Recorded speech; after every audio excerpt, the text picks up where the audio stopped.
Vijay TV நேயர்களுக்கு இனிய வணக்கங்கள். ராசி நல்ல ராசியில் ஒவ்வொரு நாளும் உங்களை சந்திப்பதில் மகிழ்ச்சி. இன்றைய நாளானது 12/6/2024 வைகாசி மாதம் 30ஆம் நாள் புதன்கிழமை. மேஷம் முதல் மீனம் வரை உள்ள ராசிக்காரர்களுடைய தினப்பலனை பார்ப்போம். முதலாவதாக பார்க்கக்கூடிய ராசி மேஷம். ஒரு விதமான உற்சாகத்துடன் இருப்பீங்க.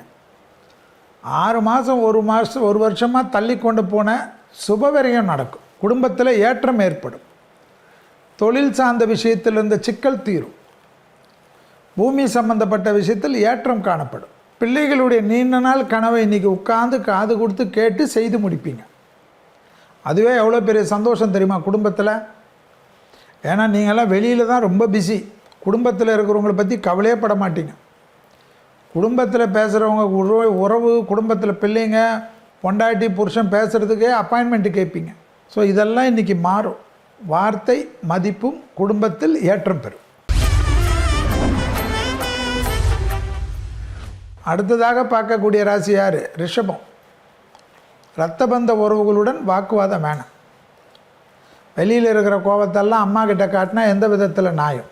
உறவு முறையில் இருக்க ரத்த பந்த உறவு ஏதாவது ஒரு பாக்கெட்லேருந்து ஒரு 100 ரூபாய் எடுத்ததுக்காக இவ்வளோ கோபம் எதுக்கு? ஊரே கூட்டுற மாதிரி கத்தலாமா? யாரோ தள்ளின்னு போகிறாங்க.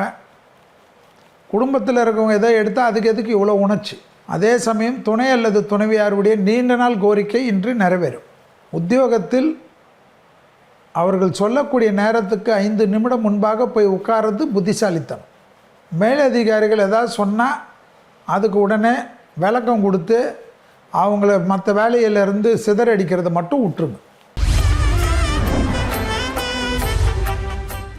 அடுத்ததாக பார்க்கக்கூடிய ராசி யார்? மிதுனம்.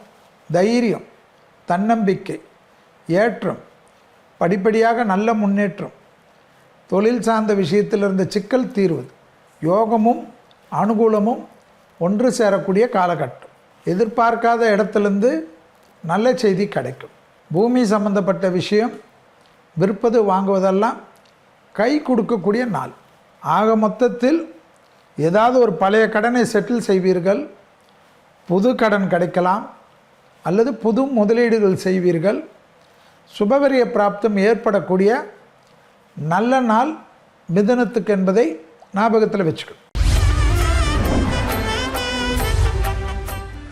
அடுத்ததாக பார்க்கக்கூடிய ராசி யார்? கடகம். கொடுத்த வாக்கை குடும்பத்திலும் வெளிவட்டாரத்திலும் காப்பாற்றக்கூடிய அமைப்பு. எங்கே கவனமாக இருக்கணும்? நிறைய பயணம் போவீங்கள்ல, அந்த சமயத்தில் ஏதாவது ஒரு வணக்கம் வச்சா வணக்கம் வச்சுட்டு நகர்ந்துருது தானே. அவன் ஊர் எது, உலகம் எது, சொந்தக்காரன் எது எல்லாம் கேட்டு உங்களுக்கு ஒரு நட்பு உருவாக்கி அப்புறமா அவன் மூலிமா ஒரு 7.5 கூட்டுறது எதுக்கு? அது தேவையா என்பதை மட்டும் பார்த்துக்கங்க. வார்த்தைக்கு மதிப்பு கூடக்கூடிய நாள். ப்ரமோஷன் தடை நீங்கக்கூடிய அமைப்பு. எதிர்பார்க்காத இடத்துலேருந்து நல்ல செய்தி கிடைக்கும். தொழில் சார்ந்த விஷயத்தில் நல்ல முன்னேற்றம் ஏற்படும். அடுத்ததாக பார்க்கக்கூடிய ராசி யார்? சிம்மம். அற்புதமான நாள். பெற்றோர் பெரியோருக்கு அனுகூலம். பழைய கடன் பைசலாகக்கூடிய அமைப்பு. உங்களுக்கும் வேறு யாருக்கோ இருந்த சண்டை மாறும். சச்சரவு நீங்கும். தொலைதூரத்திலிருந்து நல்ல செய்தி கிடைக்கும். எதிர்பார்க்காத இடத்துலேருந்து நல்லது கிடைக்கும். தொழில் சார்ந்த விஷயத்தில் நல்ல முன்னேற்றம் ஏற்படும். பூமி சம்பந்தப்பட்ட விஷயத்தில் இருந்த பிரச்சனைகள் தீரும். பதவி உயர்வு கிடைக்கும். அரசு துறை அரசியல்வாதிகளுக்கு நல்ல ஒரு அமைப்பு காணப்படும். கௌரவம் கூடக்கூடிய நாளை சரி பண்ணிக்கொள்ளுங்கள். அடுத்ததாக பார்க்கக்கூடிய ராசி கன்னி. கன்னியா ராசிக்காரர்களுக்கு விலை உயர்ந்த பொருட்களை சின்ன கவனமாக பார்த்துக்கணும். நீங்கள் அங்கங்கே வச்சுட்டு மறந்துடுவீங்க. அது இன்றைக்கி கூடாது. பெற்றோர் பெரியோருடன் 10 வருஷத்துக்கு முன்னாடி எனக்கு அதை செய்தே இதை செய்தேன்னு ஒன்று சும்மா இருக்கவங்கள போய்ட்டு ஒரு சண்டை எழுப்பீங்க. இது நியாயமானு யோசிக்கிங்க. பிள்ளைகளுக்கு ரொம்ப நாளுக்கு அப்புறம் அவர்களுக்கு தேவையான ஒரு விஷயத்தை செய்து முடிப்பீங்க. அது சந்தோஷத்தை ஏற்படுத்தும். புதிய அறிமுகத்தில் கொஞ்சம் கவனமாக பார்த்துக்குங்க. உங்களுக்கு செலவை வச்சுட்டு போயிடுவாங்க. அப்புறமா தான் நீங்கள் உணர்றதுக்குள்ளே செலவாயிடும். அடுத்ததாக பார்க்கக்கூடிய ராசி துலா. அசைய பொருள் சேர்க்கை ஏற்படும். கொடுக்கல் வாக்கல் விஷயத்தில் இருந்த ஒரு சிக்கல் தீரும். கொடுத்த வாக்கை குடும்பத்திலும் காப்பாற்றலாம், வெளிவட்டாரத்திலே காப்பாற்றக்கூடிய அமைப்பு ஏற்படும். பூமி சம்பந்தப்பட்ட விஷயத்தில் இருந்த சிக்கல் தீர்வது ஆனந்தம் ஏற்படும். தொழிலில் நல்ல அனுகூலங்கள் காணப்படக்கூடிய நாள். தொடர்ச்சியாக காணப்பட்டிருந்த ஒரு சிக்கல் தீர்வது மனதில் இருந்த பாரத்தை குறைக்கும். வார்த்தைக்கு மதிப்பும் மரியாதையும் கூடக்கூடிய காலகட்டம். கடல் கடந்து தொழில் அமைப்போ, உத்தியோக அமைப்போ, படிப்பு அமைப்போ கிடைக்குமான்னு இயங்கி கொண்டிருந்த துலாத்துக்கு கிடைக்கும். அடுத்ததாக பார்க்கக்கூடிய ராசி யார்? விருச்சகம். தொழில், உத்தியோகம், வியாபாரம், படிப்பு சம்பந்தப்பட்ட விஷயத்தில் சூப்பர். உங்களை நிறைய பேர் பின்பற்றக்கூடிய அளவுக்கு உங்களுடைய திறமைகள் வெளிப்படும். தைரியம் ஏற்படும். எதிரிகளே உங்களிடத்தில் சமாதான கொடி காட்டக்கூடிய நாள். புதிய தொழில் தொடங்குவதற்குண்டான முயற்சி வெற்றி ஏற்படும். உத்தியோகத்தில் காணப்பட்ட இந்த சிக்கல் தீரும். எங்கே பிரச்சனை காட்டுது? 7ஆம் இடம். 7ஆம் இடத்துல என்ன? கணவனாக இருந்தால் மனைவியுடனும், மனைவியாக இருந்தால் கணவனுடனும், பழக்க வழக்கத்திலும் காதலர்களிடமும் கவனம். அடுத்ததாக பார்க்கக்கூடிய ராசி யார்? தனுசு. புதிய அறிமுகத்தில் ரொம்ப ஜாக்கிரதையாக இருக்கணும். பயணம் வரும். இந்த பயணம் சமயத்தில் பொருள் வாங்கக்கூடிய விற்கக்கூடிய சமயத்தில் கொஞ்சம் கவனம். குடும்பத்தாருடன் தொலைதூரத்தில் பிரிந்தவர்கள் ஒன்று சேரக்கூடிய அமைப்பு. அதில் ஒரு சந்தோஷம் காணப்படும். தெய்வ வழிபாடுகளை சிலர் முடித்துக்கொண்டு குடும்பத்துடன் திரும்புவார்கள். கடல் கடந்து உத்தியோகத்தில் இருந்தவர்கள் கூட வீடு திரும்பக்கூடிய காலகட்டம். சந்தோஷமாக தான், துரத்தியெல்லாம் விடமாட்டான். அப்பாடா என்று எப்படா ஒரு வீடை பார்க்க போகிறோன்னு ஒரு நம்பிக்கை. ப்ரமோஷன் தடை நீங்கக்கூடிய அமைப்பு. முதலீடுகளுக்கு உத்தரவாதம். அடுத்ததாக பார்க்கக்கூடிய ராசிக்காரர்கள் மகரம். சந்திராஷ்டம் இருக்கிறது, ஞாபகத்தில் வச்சுக்கணும். வண்டி வாகனத்தில் விற்றக்கூடாது.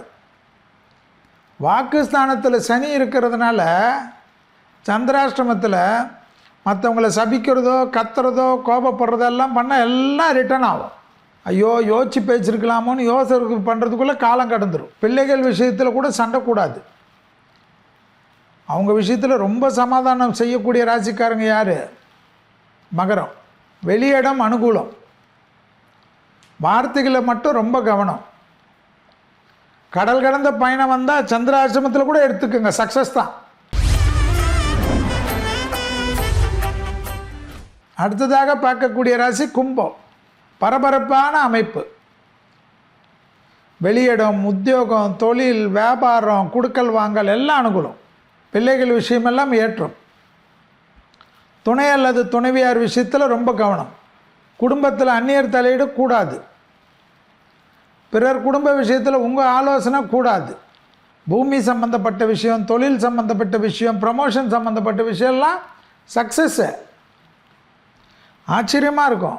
நீண்ட நாட்களுக்கு பிறகு நன்மைகள் காணப்படக்கூடிய நாள். அடுத்ததாக பார்க்கக்கூடிய ராசி யார்? மீனம். எதிரிகள் விஷயத்தில் இந்த பதட்டம் குறையும். சுபகாரியத்தில் அனுகூலம் காணப்படும். தொழில் சார்ந்த விஷயத்தில் நல்ல முன்னேற்றம் ஏற்படும்.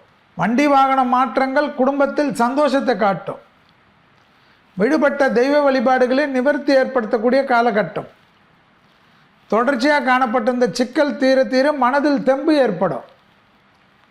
அசையா பொருள் சேர்க்கை ஆனந்தம். சுபகாரியம், கல்யாணம், குடும்ப அந்த இதில் சுபவரியம் எல்லாம் நடக்கும். 7.5 சனியில் டக்குன்னு அதிகமாக சுபகாரியம் நடக்கக்கூடிய ராசி யாருக்கு? மீனத்துக்கு. வேறு என்ன வேணும்? நீங்கள் தள்ளி போட்டிங்கன்னா அதுக்கு நான் பொறுப்பில்லை. கிரகம் ரெடியாக இருக்குது. செய்து முடிப்பது ஆச்சரியத்தை ஏற்படுத்தும். அனுகூலமான அமைப்பு. சத்ரு நாசம் ஏற்படக்கூடிய நாள். இதுவரை மேஷம் முதல் மீனம் வரை உள்ள ராசிக்காரர்களுடைய இன்றைய பலனை பார்த்தோம். ஜோதிடம் எல்லாம் பார்த்தாச்சு. அடுத்ததா ஜோதிடம் சார்ந்த சந்தேகங்கள் ஏகப்பட்டது கேட்டு வச்சிருக்கீங்க. ரொம்பவே மகிழ்ச்சியா இருக்கு. இவ்வளோ பேர் இவ்வளோ சந்தேகங்கள் எங்க கிட்ட கேட்கும்போது இன்னைக்கு என்ன சந்தேகத்துக்கு என்ன விடை நம்மளோட ஜோதிடர் சொல்ல போறாரு அப்படிங்கிறதையும் வாங்க பார்த்துடலாம். பெரம்பூர்லேருந்து பிரேம். கனவுகள் நமக்கு சொல்ல வரக்கூடிய விஷயங்கள் என்னன்னு கேட்டிருக்காரு. கனவுகளில் பல வகைப்படும். நம்ம நினைவலைகளே சில டைமில் கனவாக வரும். ஆனால் நமக்கு சில விஷயங்கள் நடக்கப் போகிறதே காட்டக்கூடிய கனவுகளும் வரும். தனிப்பட்ட அவர்களுடைய கெப்பாசிட்டி பொறுத்து அதை யூகிக்கலாம். இன்ட்யூஷன் அதிகமாக இருப்பவர்களுக்கு கனவுகளே அவர்களை வழிநடத்தும் என்பது சொல்லக்கூடிய விஷயம், சயின்டிஃபிக்காக நிரூபிக்கப்பட்ட விஷயம்.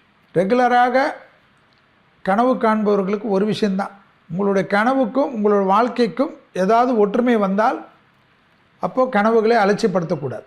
இல்லை அது பாட்டு வந்துங்கன்னே இருக்குதுன்னா சினிமா கனவு மாதிரி உங்களுக்கு இரவு நேர கனவுன்னு ஞாபகத்தில் வச்சுக்க.